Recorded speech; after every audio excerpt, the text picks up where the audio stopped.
Ofrendas y sacrificios para Yahweh. Shabbat Shalom y bienvenidos, hermanos y amigos. La porción de la Torá que corresponde a este Shabbat la encontramos en los 5 primeros capítulos del libro de Vayikra o Levítico. Como muchos ya deben saber, tanto el nombre del libro en hebreo como el nombre de la parashá tienen el mismo nombre, que es dado por la primera palabra del libro, que es, como dije hace un momento, Vayikra, la cual significa llamó o él llamó, haciendo referencia a que Yahweh estaba llamando a Moshe.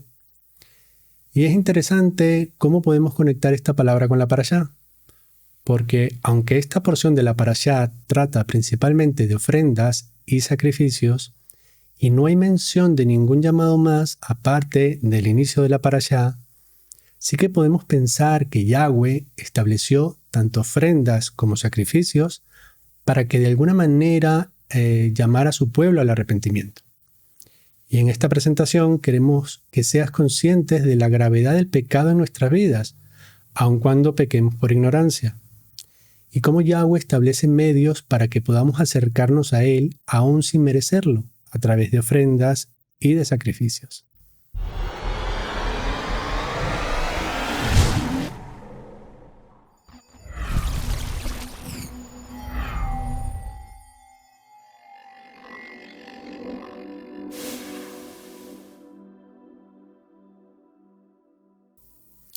Estoy convencido que muchos piensan o han pensado en algún momento de su vida que esta porción de las Escrituras tiene poco de práctico para nuestros días.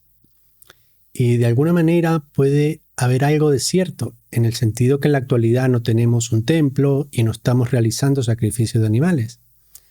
Aún así, si analizamos el texto con una perspectiva más amplia, podemos aprender cómo Yahweh establece ciertas ordenanzas para lidiar con nuestro pecado, de manera que podamos mostrar un arrepentimiento y agradecimiento genuino.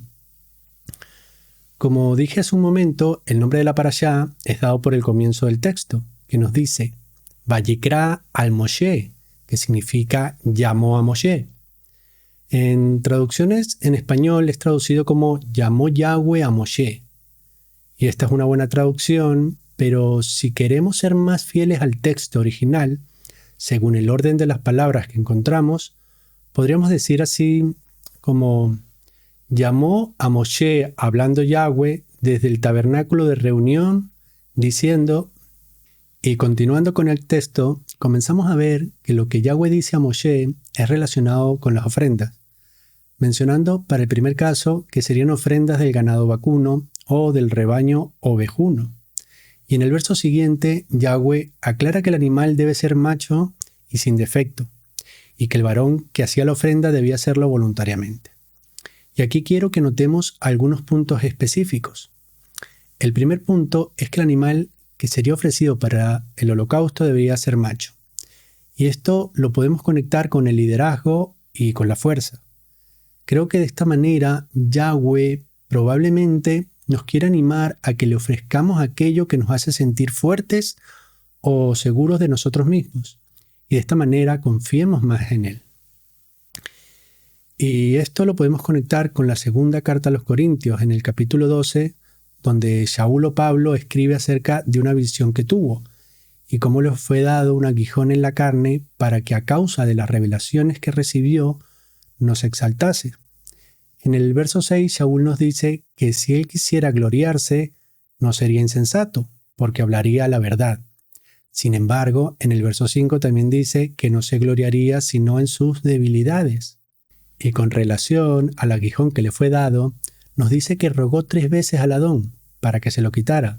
Y el Adón le dijo, bástate mi gracia, porque mi poder se perfecciona en la debilidad. Y por esto Shaul expresa que se gloriará de buena gana de sus debilidades, para que el poder de Yeshua esté sobre él. Volviendo a la parashá, en el verso 4 y 5, Yahweh dijo que el varón que traía la ofrenda debía colocar la mano sobre la cabeza del animal y luego degollarlo, en la presencia de Yahweh, para que a seguir los sacerdotes rociaran la sangre alrededor del altar. Y con esto podemos entender que aquel que traía el animal para el holocausto no sería un simple participante, por lo que no solo debía estar presente, sino que él mismo tendría que presenciar el sufrimiento del animal sacrificándolo él mismo. Continuando con el texto, vemos que se menciona que el animal debía ser desollado, dividiendo luego el animal por piezas, y los sacerdotes deberían colocar el fuego en el altar con la leña, y luego debían colocar las piezas, la cabeza y la grosura de los intestinos, y lavar los intestinos y las piernas del animal, haciendo arder todo sobre el altar, siendo esto un holocausto de ofrenda encendida de olor grato para Yahweh. En este pasaje podemos notar, como dije antes, que Yahweh estableció este holocausto de forma voluntaria. A diferencia de otros holocaustos o sacrificios que debían ser realizados básicamente como una penalización por los pecados. Cuando Yahweh pide esto de forma voluntaria, nos está dando a entender que debemos ser agradecidos. Y una de las características que nos da a entender esto es que este holocausto era ofrecido completamente a Yahweh, después de derramar la sangre del animal y de limpiarlo, quitándole cualquier impureza. Esto a diferencia de otras ofrendas o sacrificios en las que solo una parte del ofrecido era quemado para Yahweh, y el resto servía como provisión para el sacerdocio. También debemos tener en cuenta que la sangre siempre debe ser derramada y nunca quemada o consumida. Y de esta manera, Yahweh nos da a entender cómo el pecado trae como consecuencia la destrucción de nuestra carne en este mundo, pero la sangre, que es donde está la vida, no es destruida ni consumida, por lo menos en este mundo, sino que vuelve a la tierra de donde fuimos formados. Aquí podemos recordar las palabras de nuestro Mesías cuando dijo: «Y no temáis a los que matan el cuerpo, mas el alma no pueden matar. Temed más bien a aquel que puede destruir el alma y el cuerpo en el infierno». Hasta aquí hemos analizado hasta el verso 9 del capítulo 1, donde el animal mencionado para el holocausto debía ser un becerro. Luego encontramos del verso 10 al verso 13 cómo debía hacerse la ofrenda si el animal fuera una oveja o una cabra, mencionando las mismas cosas que en el holocausto del becerro, solo con un detalle añadido, por lo que podemos leer en el verso 11, y es que el animal debía ser degollado al norte del altar, siendo el resto de las indicaciones similares a las del becerro. Luego de esto tenemos del verso 14 al verso 17 que se menciona cómo deben hacerse los holocaustos de aves, pudiendo entender con esto que ni todos podrían ofrecer becerros, ovejas o cabras. Y nos explica el texto que las aves debían ser tórtolas o palominos, y que debían quitarle la cabeza, igualmente derramando la sangre, en este caso sobre la pared del altar, y el ave no debía ser partida en pedazos, solamente debían hacerle hendiduras en las alas, además de quitarle las plumas y el buche. Pasando al capítulo 2 de Vayikra, encontramos las instrucciones para las ofrendas de cereales. En estos casos, el sacerdote toma solo una porción de la ofrenda para quemarla en el altar, presentándola delante de Yahweh como ofrenda quemada de olor grato, quedando el resto de la ofrenda como provisión para el sacerdocio. Viendo esto desde otra perspectiva, sabiendo que todo le pertenece a Yahweh y que Él solo nos exige el 10%, podemos entender que la ofrenda se da al sacerdocio como representantes de Yahweh, y estos a su vez dan una porción a Yahweh en representación del diezmo. También podemos ver que Yahweh menciona 3 formas de cocinar los cereales. Vamos a comprobarlos. Cuando ofreciereis ofrenda cocida en horno, será de tortas de flor de harina sin levadura, amasadas con aceite, y hojaldres sin levadura, untadas con aceite. Aquí vemos que la primera forma es cocida en horno. Luego, en el verso 5 y 6 nos dice: «Mas si ofreciereis ofrenda de sartén, será de flor de harina sin levadura, amasada con aceite, la cual partirás en piezas y echarás sobre ella aceite. Es ofrenda». Aquí comprobamos la segunda opción, que es la de cocinar la ofrenda en sartén. Y en el verso 7 nos dice: «Si ofreciereis ofrenda cocida en cazuela, se hará de flor de harina con aceite». Aquí, por última opción, está la ofrenda cocida en cazuela. Con esto vemos, como dije antes, 3 formas diferentes de cocinar los cereales, en las que el pueblo podía elegir. Y probablemente Yahweh estableció estas 3 formas diferentes debido a las diferentes posibilidades del pueblo. Posiblemente algunos tendrían la opción o la facilidad de cocer en horno y otros tal vez no. Tal vez podrían tener alguna sartén o tal vez solo tenían cazuelas.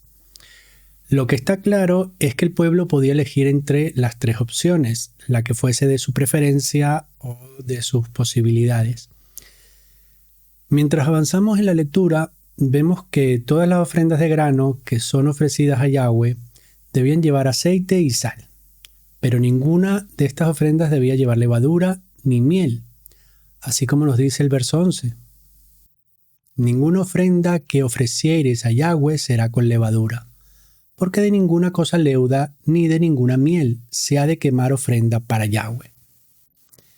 Aquí cabe aclarar que la levadura y la miel solo estaban prohibidas para las ofrendas quemadas, porque, continuando con el texto, podemos ver que sí podían ser usadas como ofrendas de primicias, que no fuesen llevadas al altar para ser quemadas.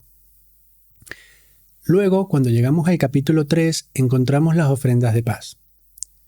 En este punto, podemos notar que se mencionan nuevamente ofrendas quemadas de animales, al igual que en el capítulo 1.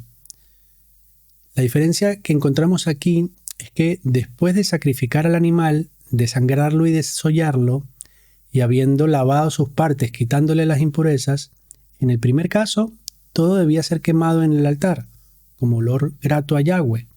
Sin embargo, en el segundo caso, es decir, en las ofrendas de paz, debía quemarse solo parte del animal, principalmente la grasa, y el resto sería comido, parte por el sacerdocio y parte por el que ofrendaba y los de su casa.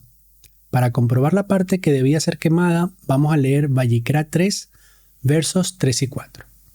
Luego, ofrecerá el sacrificio de paz como ofrenda encendida a Yahweh, la grosura que cubre los intestinos y toda la grosura que está sobre las entrañas, y los 2 riñones, y la grosura que está sobre ellos, y sobre los ijares, y con los riñones quitará la grosura de los intestinos que está sobre el hígado. Con esto vemos cómo Yahweh especifica qué partes debían ser ofrecidas en holocausto, quedando el resto del animal como alimento, que como comenté antes, sería comido por el sacerdocio y por aquel que daba la ofrenda, y los de su casa. Y aquí necesito hacer una aclaración para aquellos que se preguntan, ¿por qué digo que el resto debía ser comido por el sacerdocio y por aquel que hacía la ofrenda? Ya que en el capítulo 3, donde se mencionan las ofrendas de paz, no especifica nada sobre esto. Y para ser sincero, yo también me hice esa pregunta, y es que la mención de esto la encontramos en 2 pasajes que no están en esta parashá. Estos pasajes son Vayikra, capítulo 7, versos del 29 al 35, y Devarim 27:7, donde Yahweh aclara cuáles son las partes que servirán como alimento para el sacerdocio, quedando así el resto de la carne para el que la ofrendaba. Pasando al capítulo 4, encontramos que Yahweh dio indicaciones para las ofrendas por los pecados de hierro, es decir, por aquellos pecados por error. En este caso, los sacrificios debían realizarse de diferentes maneras, según quién o quiénes habían pecado, pero en cualquier caso serían por pecados por accidente o por ignorancia. En el caso que el pecado fuese realizado por el sacerdote ungido, o en el caso que fuese realizado por toda la congregación, las indicaciones son similares. Debía ser sacrificado un becerro, siempre sin defecto, como cualquier sacrificio para Yahweh. La sangre debía ser rociada delante de Yahweh 7 veces hacia el velo del santuario. También debían colocar de la sangre en los cuernos del altar. En el caso del sumo sacerdote, sería en el altar del incienso, y en el caso del pecado de la congregación, sería en el altar del holocausto, echando el resto de la sangre, en los 2 casos, al pie del altar del holocausto. Luego, al igual que en las ofrendas de paz, la grasa del animal sería quemado en el altar del holocausto, y todo el resto debía llevarse fuera del tabernáculo, donde se echaban las cenizas, y ser quemado allí, fuera del tabernáculo. Y aquí vemos una gran diferencia en el tipo de sacrificio con respecto a las ofrendas de paz. Las ofrendas de paz son de agradecimiento y gozo, ya que tanto el sacerdote como el que hacía la ofrenda podían aprovechar la carne, y en las ofrendas de holocausto voluntarias, Yahweh recibía el aroma agradable de la ofrenda quemada. Sin embargo, en este caso, buena parte del animal es quemada fuera del campamento. Esto como castigo por el pecado. Siguiendo con el capítulo 4, vemos que por los pecados, por accidente o ignorancia, realizados por un jefe o líder, debían ofrecer un macho cabrío. Y en el caso de alguna persona del pueblo sin liderazgo, debían presentar una cabra o una oveja. En estos dos casos, a diferencia de los pecados por toda la congregación o del sumo sacerdote, la sangre no sería rociada en el velo del santuario, solo debía ponerse sobre los cuernos del altar del holocausto, derramando el resto de la sangre al pie del altar. Y nuevamente nos dice que lo que sería quemado en el altar del holocausto sería la grasa del animal en cuestión, al igual que los sacrificios de paz, y el resto del animal sería quemado fuera del campamento. Llegados a este punto, quisiera que hiciéramos una reflexión sobre todos estos sacrificios, para entender qué sentido tienen y el verdadero propósito. Muchos ya sabemos que estos sacrificios apuntan a Yeshua, es decir, que de una o de otra manera, cada sacrificio simbolizaba el sacrificio de nuestro Mesías. Y creo que estamos de acuerdo que entender esto es lo más importante de los sacrificios, ya que esto es uno de los fundamentos de nuestra fe.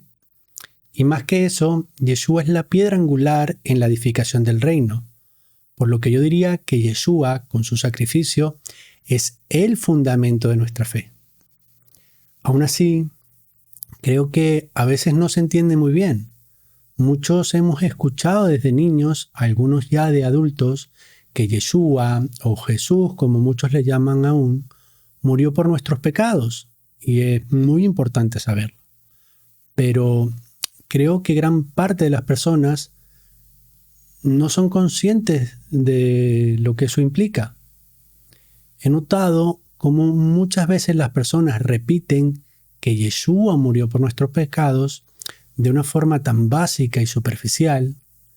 Creo que podemos expresar la situación fácilmente, pero otra cosa es interiorizar el mensaje. Creo que es natural que nos preocupemos por nuestro sufrimiento más que por el sufrimiento de los demás. Y no estoy hablando de aquellos que no se importan con el sufrimiento ajeno, sino de aquellos que realmente se importan, pero que aún así, si tienen que elegir, preferirán que sea alguien más el que sufra antes que ellos. Realmente, cuando decimos que Yeshua sufrió por nuestros pecados, estamos asimilando el dolor que le ocasionamos. Creo que si realmente sufriéramos ese dolor, o por lo menos parte de él, nuestras vidas realmente serían bien distintas. Tomemos en cuenta lo que padeció Job. Un hombre próspero y justo, que hacía sacrificios por sus hijos, por el temor de que sus hijos hubieran pecado contra Yahweh, y él no lo supiera. La Escritura nos dice que Satanás intervino para quitarle toda su prosperidad y aún la vida de sus hijos. Y como si fuera poco, Satanás también lo hirió con una fuerte sarna que le ocasionaba mucho picor por todo el cuerpo. Podemos pensar que Job sí que pudo ser consciente del padecimiento de nuestro Mesías. Yahweh permite que las personas tengamos sufrimientos y la mayoría asumen esto con disgusto, sintiendo que no son merecedores de tales cosas, aun siendo muchos de ellos creyentes en Yeshua. Creo que todos, en mayor o menor grado, podemos tener esta actitud cuando nos sentimos afectados por algo de lo que no somos responsables, o por lo menos pensamos que no. Un ejemplo muy típico de esto es el quejarse de los gobiernos. Podemos notar cómo muchos políticos solo buscan sus propios intereses, causando mucho sufrimiento a personas inocentes. Pero creo que deberíamos preguntarnos con mucha seriedad, ¿somos realmente inocentes? Pensamos que Yeshua murió por nuestros pecados, ¿verdad? Y luego pensamos que somos inocentes. ¿Nos estamos dando cuenta de lo incoherentes que podemos ser? ¿Es Yeshua nuestro ejemplo a seguir? Con esto, hermanos, no quiero decir que seamos perfectos. Vivimos en cuerpos corruptibles que tienden al pecado. Pero es muy importante que meditemos en esto no una vez, sino con cierta frecuencia. Pensemos, si tuviéramos que ser nosotros los que estuviéramos en la cruz. Y no hablo de esa cruz simbólica que muchos creyentes mencionan, sino de aquella en la que fue colgado Yeshua, aquella en la que padeció duramente, con un dolor intenso.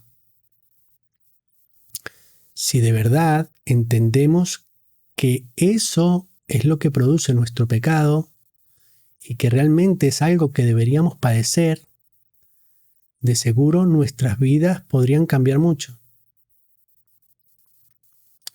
En los diferentes sacrificios que aparecen en esta parashá, vemos que unos son agradables a Yahweh.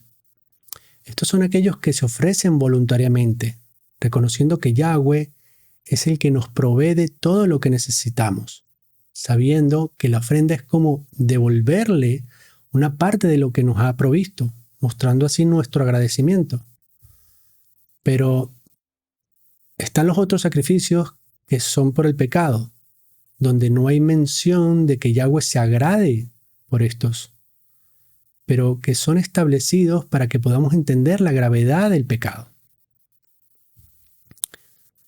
Hermanos, quiero aprovechar esta presentación para hablarles de la tristeza que me ha ocasionado las veces que he tenido que escuchar a algunas personas banalizando el pecado, diciendo sin ningún pesar que es normal que pequemos. Hasta parece que lo dicen con cierto orgullo. Es cierto que no somos perfectos, pero no debemos pensar sobre el pecado tan a la ligera. Alguien inocente tuvo que morir por ellos. Y si bien aún somos imperfectos, si somos conscientes del sufrimiento que ocasiona, deberíamos hacer nuestro mayor esfuerzo por evitarlo, siempre pidiéndole la ayuda a nuestro Creador. En el libro de Hebreos, en el capítulo 10, podemos comprobar que Yeshua es quien realmente nos redime y no los animales sacrificados, porque con una sola ofrenda hizo perfectos para siempre a los santificados. Dicho esto, hay otro punto que considero que muchas veces se toma a la ligera, y es comparar el sacrificio de Yeshua con ciertas actitudes que podemos tener en la vida. He escuchado muchas veces a personas hablando de sacrificarse, en sus estudios, en sus trabajos, o por algún ser querido, entre otras cosas. Y no quiero decir que esto no tenga un valor, pero creo que expresándose así ocasiona que no entendamos bien lo que es un sacrificio de verdad. Así como comenté antes sobre el sufrimiento de los animales y el gran sufrimiento de Yeshua, no es comparable con el esfuerzo que hacemos en nuestras vidas para obtener algo a largo plazo, para beneficio propio o el de un ser querido. ¿De verdad creemos que el pasar un gran tiempo de nuestras vidas esforzándonos por algo se puede comparar con una muerte tan dolorosa como la que padeció Yeshua? Un sacrificio de verdad conlleva dolor y muerte, que es lo que hemos visto en esta parashá. Y gracias a la sangre de Yeshua podemos ser redimidos sin necesitar ningún derramamiento de sangre propio. Sin embargo, recordemos que la parashá no solo menciona sacrificios por el pecado, sino también sacrificios de paz, aquellos que son por agradecimiento. Esto me hace pensar en lo que estamos haciendo con este precepto que Yahweh estableció. Le estamos haciendo ofrendas voluntarias de paz, Estamos entregándole a Yahweh alguna pertenencia donde no tengamos ningún beneficio terrenal, como en las ofrendas de holocausto del capítulo 1, donde era ofrecido el animal íntegramente a Yahweh, sin que el sacerdocio obtuviera alguna parte para su consumo. Otro punto que quiero mencionar es que si de verdad creemos que Yeshua murió por nosotros y que somos bautizados en su muerte, entonces nuestro ego debería haber muerto. Recordemos las palabras de Shaul en Gálatas 2:20. Con Yeshua estoy juntamente crucificado, y ya no vivo yo, mas vive Yeshua en mí.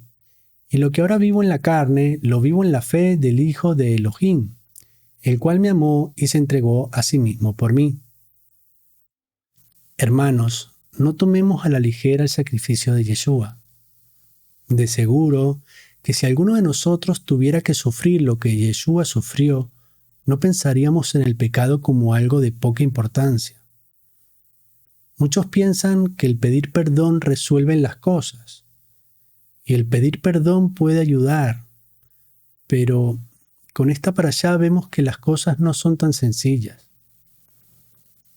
Aun cuando Yeshua ya murió por nosotros, el pecado tiene consecuencias, y Yeshua se sigue doliendo de que no le demos el valor que se merece. Shabbat Shalom.